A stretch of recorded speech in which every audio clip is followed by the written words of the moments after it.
L'importante è sapere perché siamo qui oggi. Quando sono venuto 6 mesi fa a dirvi che siete stati bravi a fare 6 mesi senza infortuni e non potevamo immaginare questa vostra capacità. E devo dire che solo un'altra residenza all'interno della fondazione ha avuto la stessa capacità, e in un ragionamento fatto con loro dicendo: ma se fate un anno senza infortuni vi meritate una grigliata.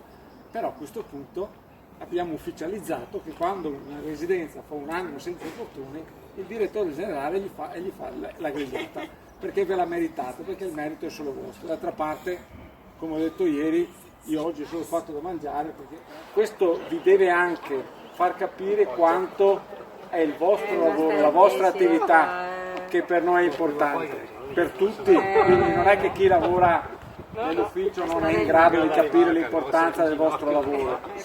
Quindi vi lasciamo anche questa targa che consegniamo alla vostra direttrice, e questa è una targa che voi prenderete e rimarrà per sempre nella residenza di Treviso. Quindi questo vuol dire che voi siete stati capaci di fare questo risultato. Allora, da questo punto di vista devo dirvi che questa è una cosa eccezionale.